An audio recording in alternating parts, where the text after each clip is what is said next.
Don't wait till the battle's over.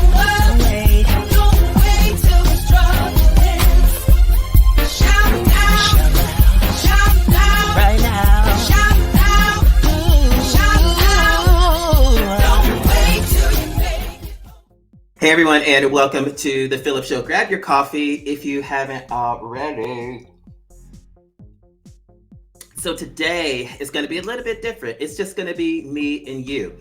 If you're just tuning in for the first time, or of course, if you're one of the friends of the show, you'll know that every episode we bring on some amazing people with some amazing journeys that give us such inspiring and hopeful nuggets and tidbits and glimpses of how they became the person that they are, what decisions they made on their road to the success that they are, regardless of what it is. Some people are authors, some people are musicians, some people are doctors, but we all have a story. And this is a platform where I love to amplify those voices and share those stories with you. But today, I want to talk to us about our stories and what impact we can make individually.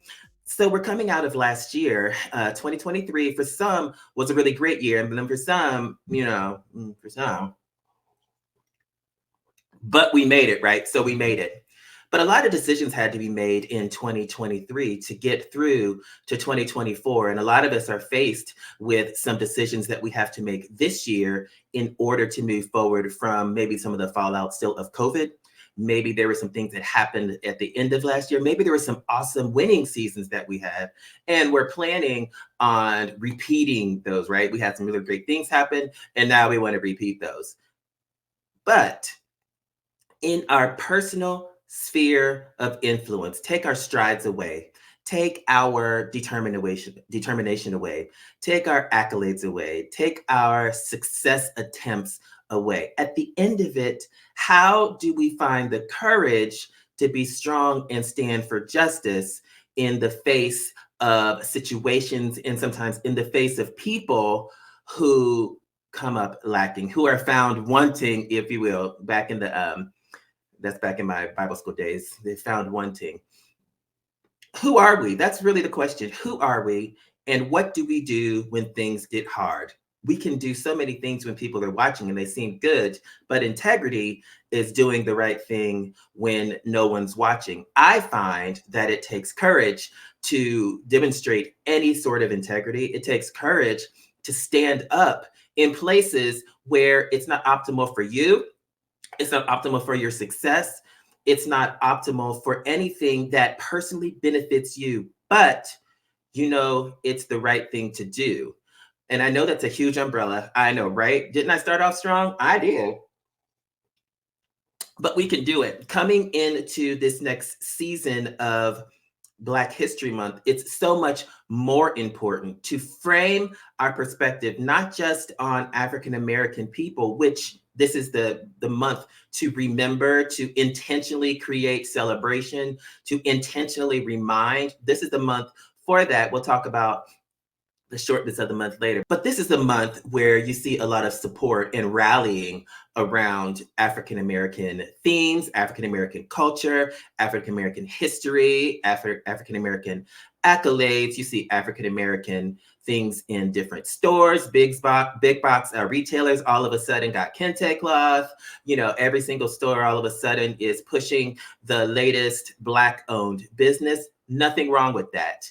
I guess put a pin in that to say, where have we been for the rest of the year? But nothing wrong with that, because each situation and each difference, if you will, has a highlight. So there's Breast Cancer Awareness Month.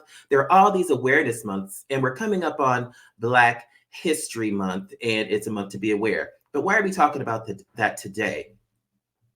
We're talking about making a change and being courageous in your own sphere of influence. If you remember, I had Dr. J.A. O'Rourke on the show, my Dr. Big Bro on the show, and he was talking about the state of America, the state of the nation, and what do we need to do in order to not physically move forward, but even mentally move forward? How do I shift my mindset? What do I need to click on the light switch and say, okay, I get it. Now we're ready to move forward. Now we can come together. Now I empathize with you. when we're going into Black History Month, we have the same choices. What can we do in our own sphere to be able to understand, not that it's just a holiday, but what is the struggle today? Do we see a struggle? And if we do, how do we play a part in it? Now listen, this isn't a Black History Month dissertation or nothing, but I wanted to set the premise for around where we can find ourselves and the most immediate thing that we can do in our circle, in our sphere of influence. In my town, for those of you who don't know, I live in Yellow Springs, Ohio. And Yellow Springs, Ohio is considered an exempted village. We have a little over 3,000 people. I'm sure it's kind of growing, but we have a little over 3,000 people. It's very eclectic, very artsy. There's a lot of air quotes, difference here in Yellow Springs. It looks very, to the naked eye, it looks very liberal, but there's also still some conservatism here too. I'm not here to say which one is better. I'm just saying both things can exist and not compete. And what does that mean? That means here we have the opportunity of deciding daily on how we interact with people, how we see difference, what do we want to do, who do we want to be. And if we're new to the culture of this small community, where often it can be a culture shock if you're used to somewhere that's more conservative, super conservative, and let me use it in some layman's terms, where there's just not a lot of color, where there's not a lot of different cultures. And by color, I just mean tapestry of town, right? We have different colored buildings. People got, whole forests in their yard. The person around me got like Narnia, going crazy. So if you're not used to the individuality on display, and that's what I mean by color, individuality on display. If you're not used to that, then it can definitely be a culture shock. But here, if you move, let's say to here, you have the opportunity to make a decision. You have an opportunity to say, wow, this is something that I haven't experienced, and I'm open to embracing it. You have the opportunity to say, wow, this is very comfortable to me because this is what I've always experienced. This is what I've wanted, and I found my home. Or you have the opportunity to say, you know what, that's not what I would prefer this place to be. So, because based on my likes, my dislikes, my perspective, and my worldview, I am going to kind of push back on that and try and change it into something that I want. Let's put something, a pause there. I was talking with someone the other day, and it comes up a lot. And they were saying that people don't enjoy change. People don't embrace change. And I want to say, and I said this to them, yes, they do. People like change that they can control. They agree with change that they agree with. If I said, hey, here's $1 million, you wouldn't say, I don't like change. I can't take that. Hey, I agree with that because it benefits me. I'm on board. It's aligned with what my values are. $1 million will help me. So it's not that people don't like change.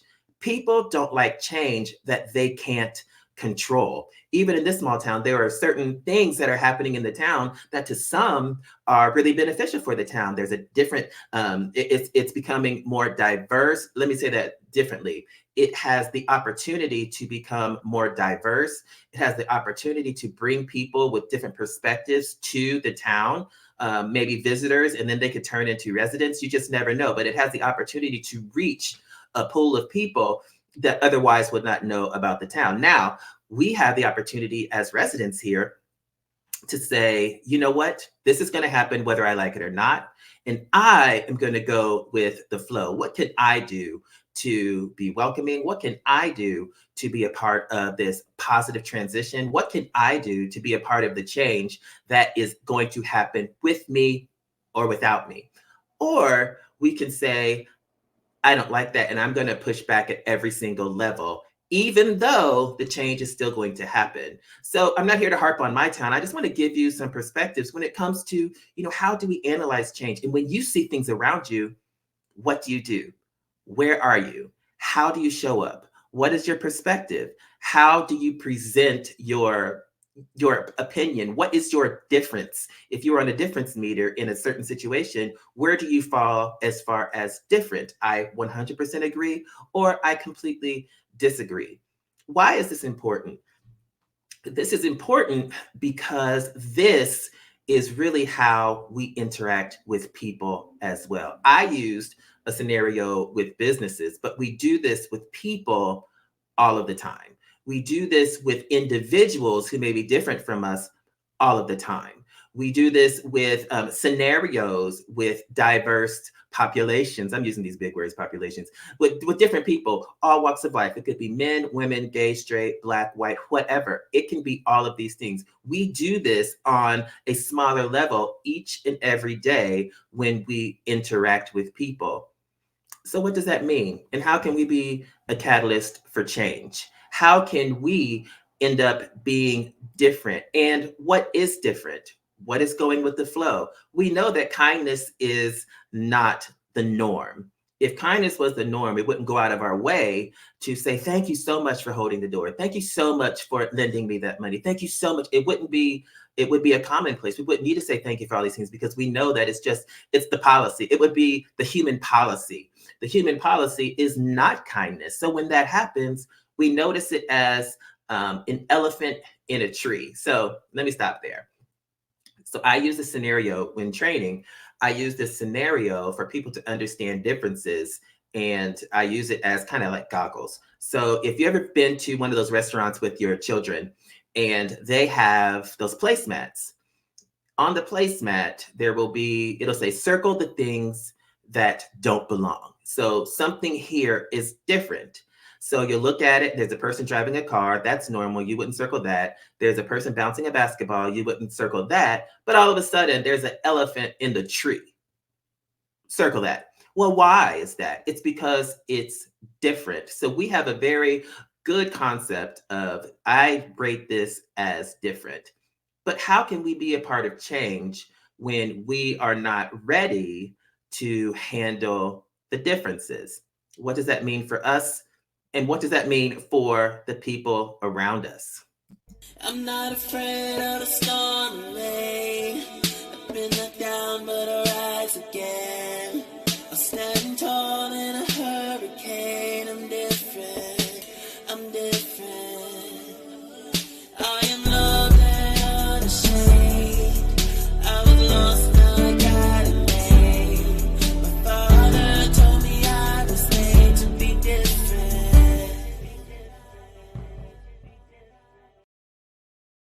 So we're there standing in the opportunity. You're there standing in your moment of integrity. You're faced with the opportunity to say, something is different here, and I can choose how I respond. You can look around you and say, something is different over there. I can be a champion and stand up for what's right and decide how I'm going to respond, how I'm going to support people, how I'm going to raise my voice in a way that may not be proactive or beneficial for me right now, but it's going to make the world and this situation a better place.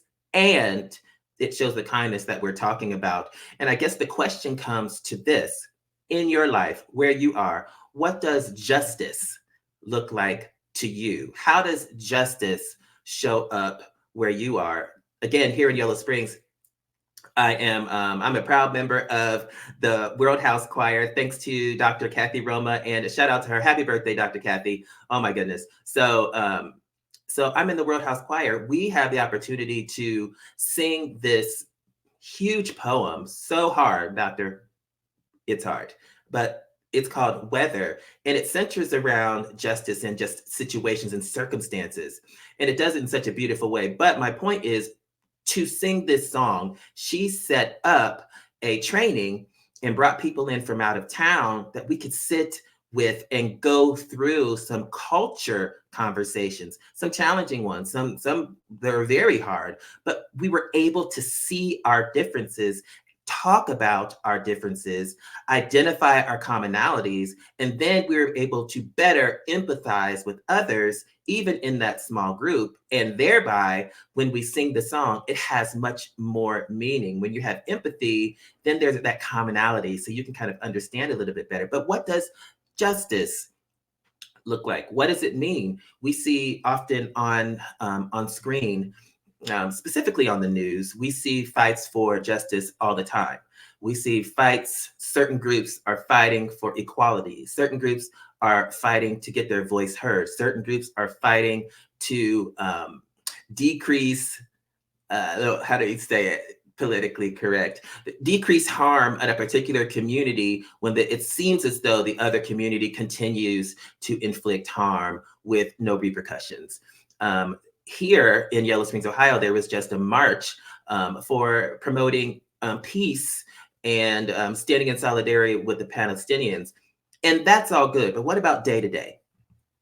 How do you do it day to day? How do you treat your fellow man day to day? How do you change a narrative about somebody that may be wrong? How do you stand up with courage and talk to or for someone who cannot talk for themselves for whatever reason? What does justice mean to you where you are? And I guess I have a question, when you're faced with these, and I know I'm talking very up in the air, but I want everybody to be able to relate and say, I was in this situation the other day. I was at the store where I think this person was being mistreated. How did I show up? I may have been the person that was mistreating somebody. Why did I do that? What was wrong? What was different? What can I not control that I want to control about this situation? It's not mine to control, but this may be harming somebody else. What am I missing? How does justice show up for you? And I will tell you that there is courage in deciding that you will be different. Again, we talked about kindness being not the norm. It's not the human policy. Kindness is. It's not. So courage also is something that arises. It's also something that would be an elephant in a tree. Courage, when it's displayed, shows up big, shows up bold. There's a bright light on somebody who just demonstrated a lot of courage. It doesn't have to be loud, but it stands firm in a position that says, this is what is right, and I'm going to stand with what is right, no matter what the consequences are. What does that mean to you? And why is it so hard to speak up? So we have out there in the world, out there in y'all, and out there in the interwebs and on television, we have these things called Karens. And I'm not here again. This isn't about black, white, whatever. But I just want to put points of difference and points of courage. We have people that they find themselves in situations that they can't control and try to control them for whatever reason. And generally that's what's called a Karen. You're controlling something that is not your responsibility and you don't have the authority to control it and you're trying to, so you're being a Karen. And that's just the umbrella. And I can go into a whole different spiel for that. But there are all these things. But what about the people who stand up for what's right? We don't really have a name for them because the voices are so few and far between. Let's talk about real life. If there's a situation that you're faced with right now, and you're saying, hey, this isn't right at all, what do you do? What's your next step? Do you write a letter? Do you make it known? What do you do? Do you have the courage to figure it out? What moves the needle when it comes to feeling into action? For everybody, that's different. For me, it's totally different. And it's going to pull on your heartstrings in a different way than it would pull on mine. But how does it show up in your life? A lot of times we'll have situations around us where we think that our voice doesn't matter.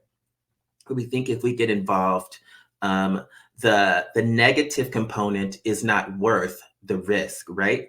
It's not valuable enough for me to step in. It's not valuable enough for me to risk my reputation. It's not valuable enough for me to risk my job. It's not valuable enough for me to risk my friends. It's not valuable enough for me to do that.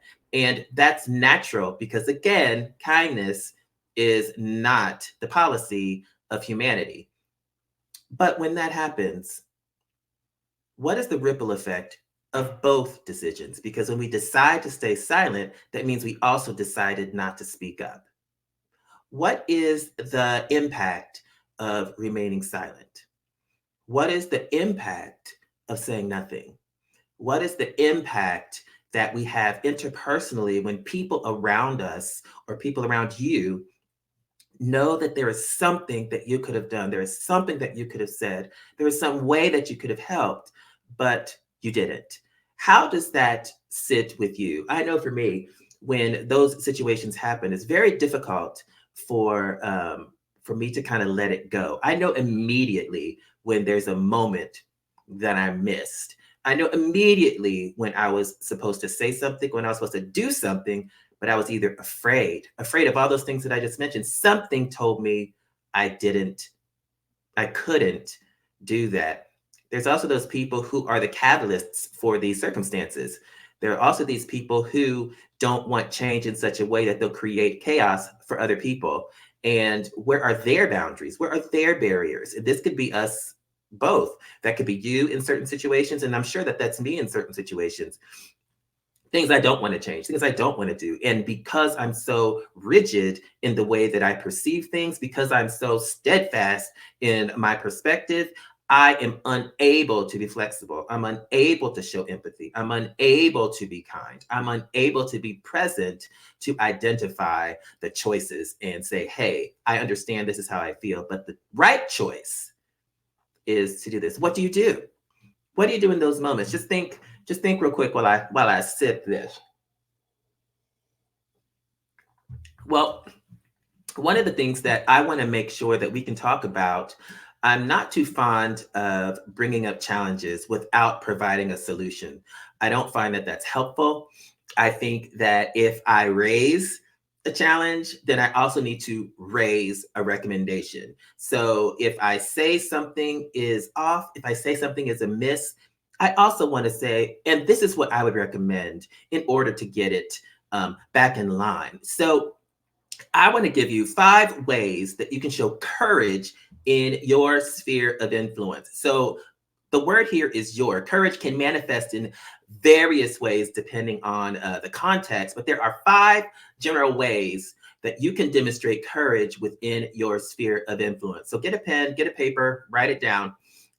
Speaking up for what is right. Stand up for your principles and values. This is you. Stand up for your principles and values, even when it's challenging and unpopular. Now, this might involve advocating for ethical behavior, voicing concerns about unjust situations, or simply challenging a decision that goes against your beliefs. So number 1, speaking up for what is right. Number 2, taking calculated risks. You can take a risk, take calculated risks.